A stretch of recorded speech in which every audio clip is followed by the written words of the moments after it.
the feasts of Passover, of weeks, and of booths. Observe the month of Abib and celebrate the Passover to the Lord your God, for in the month of Abib the Lord your God brought you out of Egypt by night. You shall sacrifice the Passover to the Lord your God from the flock and the herd, in the place where the Lord chooses to establish his name. You shall not eat leavened bread with it. For 7 days you shall eat unleavened bread with it, the bread of affliction, for you came out of the land of Egypt in a hurry, so that you will remember the day when you came out of the land of Egypt all the days of your life. For 7 days no leaven shall be seen with you in your entire territory, and none of the meat which you sacrifice on the evening of the first day shall be left overnight until the morning. You are not allowed to sacrifice the Passover in any of your towns, which the Lord your God is giving you, but only at the place where the Lord your God chooses to establish his name. You shall sacrifice the Passover in the evening at sunset, at the time that you came out of Egypt.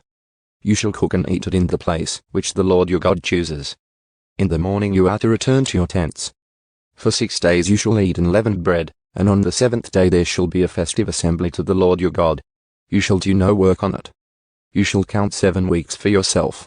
You shall begin to count 7 weeks from the time you begin to put the sickle to the standing grain.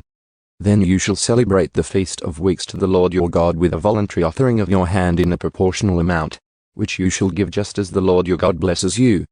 And you shall rejoice before the Lord your God, you, your son and your daughter, and your male and female slaves, and the Levite who is in your town, and the stranger, the orphan, and the widow who are in your midst, at the place where the Lord your God chooses to establish his name. You shall also remember that you are a slave in Egypt, and you shall be careful and comply with these statutes.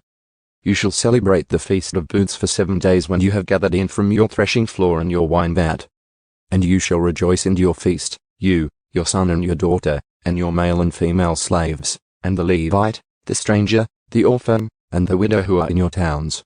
For 7 days you shall celebrate a feast to the Lord your God in the place which the Lord chooses, because the Lord your God will bless you in all your produce and in all the work of your hands, so that you will be altogether joyful. 3 times a year all your males shall appear before the Lord your God at the place which he chooses, at the Feast of Unleavened Bread, at the Feast of Weeks, and at the Feast of Booths. And they are not to appear before the Lord empty-handed. Everyone shall give as he is able, in accordance with the blessing of the Lord your God which he has given you. You shall appoint for yourself judges and officers in all your towns, which the Lord your God is giving you, according to your tribes, and they shall judge the people with righteous judgment. You shall not distort justice, you shall not show partiality, and you shall not accept a bribe, because a bribe blinds the eyes of the wise and distorts the words of the righteous. Justice, and only justice, you shall pursue, so that you may live and possess the land which the Lord your God is giving you.